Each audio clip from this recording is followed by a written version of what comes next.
जिस हस्ती की मैं बात करने जा रहा हूं उसका मेरे जीवन से कनेक्शन यूं है कि मैंने अपने जीवन का पहला बड़ा लेक्चर उनके साथ किया था आज से सालों पहले चेन्नई में। और उनसे मेरा दूसरा रिश्ता यह है कि उनकी मृत्यु मेरे अपने गृह नगर में हुई जहां मेरा जन्म हुआ। मृत्यु हुई कि हत्या हुई।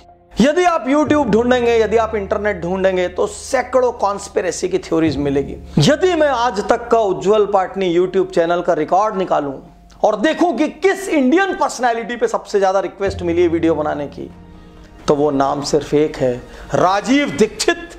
राजीव दीक्षित और राजीव दीक्षित आजादी बचाओ आंदोलन के प्रणेता, भारत स्वाभिमान आंदोलन के प्रणेता, हेल्थ के विशारद, MNCs के खिलाफ आग उगलने वाले योद्धा, सरकार को यूं हिलाकर रख देने वाले, सिस्टम को हिलाकर रख देने वाले प्रहरी। हमारे देश में ये जो राजनीतिक पार्टियां हैं ना, ये पार्टियां नहीं है, डाकुओं के गिरोह हैं ये। पॉलिटिक्स की गहरी समझ, वो भी इंटरनेशनल पॉलिटिक्स की गहरी समझ रखने वाले विशेषज्ञ। एक साल में 27 करोड़ खर्च करे राष्ट्रपति, और यहाँ एक आदमी को एक दिन में खर्च करने को 20 रुपए ना मिले, राष्ट्रपति को एक दिन में खर्च करने को 7.5 लाख रुपए मिले। ये कौन सा देश चला रहे हैं हम? किस उपमा से नवाजे हम राजीव दीक्षित को? क्योंकि जितनी भी उपमाएं होंगी इस व्यक्ति के लिए कम हो जाएगी। इस व्यक्ति के जीवन पर आगे बात करें उसके पहले एक क्षण के लिए इनका एजुकेशन जानना जरूरी है। यूपी में नोआ नाम के विलेज में इनका जन्म हुआ। उसके बाद इन्होंने फिरोजाबाद में अपना पूरा स्कूली एजुकेशन अपने पिता के गाइडेंस में किया। फिर ये इलाहाबाद चले गए। इलाहाबाद में इंडियन इंस्टीट्यूट ऑफ टेक्नोलॉजी से इन्होंने बीटेक किया। उसके बाद इन्होंने IIT कानपुर से एमटेक किया। उसके बाद इन्होंने फ्रांस से PhD किया। PhD। प्रश्न यह है, इतना एजुकेशन करने के बाद आदमी को एक बड़ा साइंटिस्ट बनके शानदार लाखों डॉलर की सैलरी लेके दुनिया के किसी बड़े इंस्टीट्यूशन में वक्त बिताना चाहिए, रोज शाम को कॉकटेल पार्टीज करनी चाहिए, बड़ी महंगी लग्जरी गाड़ियों में घूमना चाहिए, आलीशान बंगले बनाना चाहिए और प्लेनों में बिजनेस क्लास में घूमना चाहिए, हाई फाई लाइफ होनी चाहिए। लेकिन ये तो योगी थे, मॉडर्न योगी, और ये अपना एक कुर्ता, नीचे एक जीन्स या पायजामा और साइड में एक झोला निकल के एक मॉडर्न महात्मा की तरह निकल पड़ते। और निकल क्या पड़ते, जिस जगह ये खड़े होते उस जगह ओपन हॉल या ऑडिटोरियम बन जाता और बड़े बड़े लोगों की तुलना में ज्यादा भीड़ इनके लिए जुड़ जाती। ये जब ग्लोबलाइजेशन, लिबरलाइजेशन, वैट, WTO जैसी चीजों की बात करते तो ऐसा लगता कि वर्ल्ड का कोई बड़ा इकोनॉमिस्ट बोल रहा हो। और मजे की बात ये, इनसे अक्सर बहस करने का साहस कोई नहीं करता था। और इतने सिंपल, हम्बल, एकदम हम्बल व्यक्ति, एकदम नियमित जीवन शैली, कभी बीमार नहीं पड़ना, कभी कुछ टेढ़ा मेढ़ा नहीं खाना, कहीं रुतबा नहीं दिखाना, कहीं VIP स्टेटस नहीं मांगना। तो साथियों, प्रश्न ये उठता है कि राजीव दीक्षित ने ऐसा क्या किया कि उनकी मृत्यु के बाद इतनी कॉन्स्पिरेसी थ्योरीज आई। राजीव दीक्षित ने मल्टीनेशनल्स को हिला दिया, इंडिया से ऐसा हिला दिया कि उनको समझ ही नहीं आया कि क्या करें। साइंटिस्ट सुनीता नारायण के साथ मिलके जाने कितनी ऐसी चीज प्रूव कर दी जिसका जवाब देना इनके लिए मुश्किल हो गया।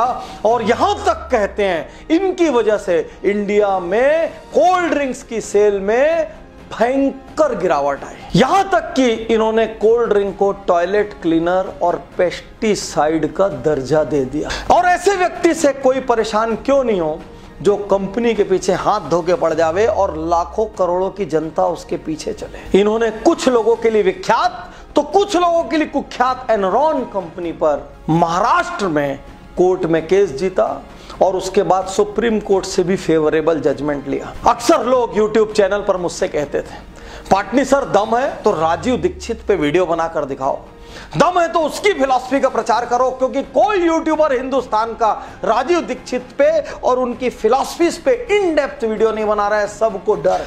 राजीव दीक्षित का पहला कथन था अडॉप्ट आयुर्वेदा।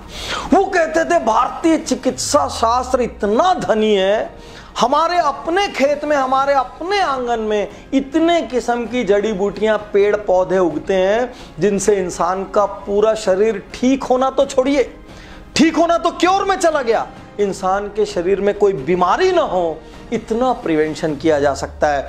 और उसी सिद्धांत की बदौलत 20 साल तक राजीव दीक्षित को एक दिन बुखार भी नहीं हुआ। वो कहते थे एलोपैथिक कंपनीज अपने फायदे के लिए बीमारियों का भी निर्माण कर रही है, उनका भय पैदा कर रही है, उसके बाद वो आपको इलाज बेच रही है, और जो इलाज चंद पैसों में होना चाहिए उसको वो बहुत महंगे में बेच रही है, और जो इलाज वो बेच रही है उस इलाज से फिर नई बीमारियां पैदा हो जाती है, और फिर अगली बीमारी का भी इलाज वही बेचते हैं। उनका मानना था हर एलोपैथी दवा जो किसी बीमारी को दबाती है वो 10 बीमारी को और जन्म देती है। उनका कहना था पूरी एलोपैथी क्योर पर आधारित है, पूरा भारतीय चिकित्सा विज्ञान प्रिवेंशन पर आधारित है। यदि हम भारतीय चिकित्सा विज्ञान पे चलते रहेंगे तो एलोपैथी 1 रुपया की दवा हिंदुस्तान में नहीं बिकेगी, और दुनिया की सबसे बड़ी आबादी में से एक देश को एलोपैथिक कंपनियां खोना नहीं चाहती। उन्होंने सारा जीवन का अडॉप्ट आयुर्वेदा। निरोग रहिए, स्वस्थ रहिए, और मजे की बात वो सारा देश घूम घूम के दवाइयां देते थे। जहां उनके भाषण होते थे बाहर भी दवाइयों का एक स्टॉल लगा रहता था, जहां पर कभी कभी लागत से भी कम मूल्य पे और कभी कभी तो फ्री में दवाइयां मिलती थी। राजीव दीक्षित का दूसरा सबसे बड़ा नारा जिससे सारी दुनिया हिल गई, यूज स्वदेशी। स्वदेशी आंदोलन, भारत बचाओ आंदोलन, स्वाभिमान आंदोलन, ये जितने आंदोलन थे ये एक चीज पे फोकस करते थे, इंडियन खाओ, इंडियन पहनो। ये मानते थे इंडिया में हर गांव एक देश है, हर शहर एक राष्ट्र है, हर घर अपने आप में एक देश है, क्योंकि इंडिया का घर ऐसा घर होता है जहां पर एक महिला चरखे पे सूत काट के अपना कपड़ा बुन सकती, जहां पर उसी के खेत में फसल बो के उस फसल को वो साल भर खा सकता है, जहां पर वो 4 गाय पालता है और 4 गाय के दूध, दही, घी, पनीर से वो अपने आप को हेल्दी रख सकता है। उनका कहना था वेस्टर्न लोग कभी इंडिया का मुकाबला कर ही नहीं सकते, क्योंकि वो अलग अलग चीजों के लिए अलग अलग पे आधारित है। वो अपनी मिट्टी का लेप कर सकता है पूरी बॉडी में, और मिट्टी का लेप करके आज फॉरेन कंट्रीज में मड बाथ के नाम पे जो सैकड़ों डॉलर में ट्रीटमेंट दिया जाता है वो हमारा इंडियन मड बाथ अपने खेत की मिट्टी से ले सकता है। हमारा इंडियन सुबह 5 बजे उठकर अपने खेत में, अपनी बैलगाड़ी में, अपने बैल को जोत के अपने खेत में हल चला सकता है, और शाम तक वो इतना थक जाएगा कि उसको किसी स्लीपिंग टेबलेट की जरूरत नहीं पड़ेगी। इसीलिए इंडियन हिस्ट्री में पहले डिप्रेशन, अनिद्रा, ये सब बीमारियां देखी नहीं गई। उनका कहना था कि धीरे धीरे करके वेस्टर्न इकोनॉमी इंडियन इकोनॉमीज को वेस्टर्नाइज करने का कुचक्र रच रही है, ताकि इंडियन सेल्फ सस्टेनेबिलिटी का जो मॉडल है इस सिद्धांत से बाहर निकल के वो हम पर आश्रित हो जाए। इस कुचक्र के खिलाफ राजीव दीक्षित ने आंदोलन छेड़ा। राजीव दीक्षित ने कहा use science wisely, don't follow western culture blindly. Rajiv Dixit के अनुसार साइंस लोकल रिक्वायरमेंट से जन्म लेता है। उनका कहना था पहनावा, वेस्टर्न कंट्रीज में ठंड बहुत ज्यादा पड़ती है, आधे से ज्यादा जगहों पर, इसलिए उनके पहनावे में सूट है। इंडिया में आधे से ज्यादा जगह पर गर्मी पड़ती है, इसके लिए हमारे पहनावे में पतले पतले कॉटन के कुर्ते हैं, धोतियां हैं, पैजामे हैं, जिससे अंदर बाहर आराम से हवा जा सके। उनका सोचना था इंडिया को टीवी वीवी जैसी टेक्नोलॉजीज की जरूरत ही नहीं। टीवी तो इंसान को मंद बुद्धि बनाता है, टीवी तो इंसान को बाहरी दुनिया से काटता है। आप सिर्फ टीवी देखते रहते हैं, उस समय ना आप कोई फिजिकल श्रम करते हैं, ना किसी और से बात करते हैं। उसके विपरीत इंडिया में कल्चर क्या था? गुरुओं के साथ बैठ के स्पिरिचुअलिटी सीखना, परिवार के साथ बैठ के ज्वाइंट फैमिली का मजा लेना। रात को कोई दादा की सेवा कर रहा है, कोई दादी की सेवा कर रहा है, कोई बच्चों को बाहर घुमाने ले जा रहा है। ये इंडिया ऐसा था जिसमें स्वस्थ रहने के पूरे इंटरनल जुगाड़ थे। राजीव दीक्षित का मानना था ब्लाइंडली वेस्टर्न कल्चर को फॉलो करके ये टीवी के माध्यम से धीरे धीरे धीरे धीरे ये हमारे रडार में, हमारी मेंटालिटी में, हमारे सबकॉन्शियस माइंड में ऐसी चीजों की जरूरत पैदा कर देंगे जो हमारे देश के लिए अनुकूल नहीं।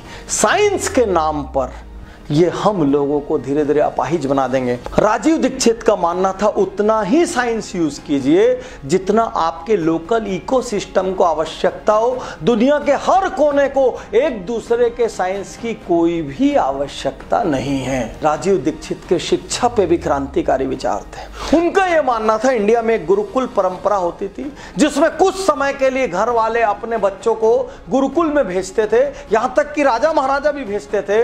वहां गुरुकुल में गुरु की सेवा से लेके, जानवरों की सेवा से लेके, युद्ध कला से लेके, स्पिरिचुअलिटी ज्ञान से लेके, फिजिकल एक्सरसाइज से लेके हर चीज गुरुकुल में सिखा दिया जाता था। इंडिया व्यापारियों का देश था, नौकरी पेशा लोगों का देश नहीं था। इंडिया बिजनेस ओनर्स का देश था, इंडिया एंटरप्रेन्योर्स का देश था। आज हमारे घरों के बच्चे सेफ जॉब करना चाहते हैं, एक बड़ा पैकेज लेके चुपचाप बैठना चाहते हैं और फ्राइडे सैटरडे संडे को पार्टी करना चाहते हैं, 5 दिन का वर्क कल्चर चाहते हैं। ये इंडिया नहीं था। क्या ऐसा बवाल करने वाले व्यक्ति को मारना नहीं चाहेंगे? तो साथियों, राजीव दीक्षित को क्या कहेंगे आप? स्वतंत्रता संग्राम सेनानी कहें, आप उनको समाज सुधारक कहेंगे, आप उसको देश प्रेमी कहेंगे, आप उसको मॉडर्न योगी कहेंगे?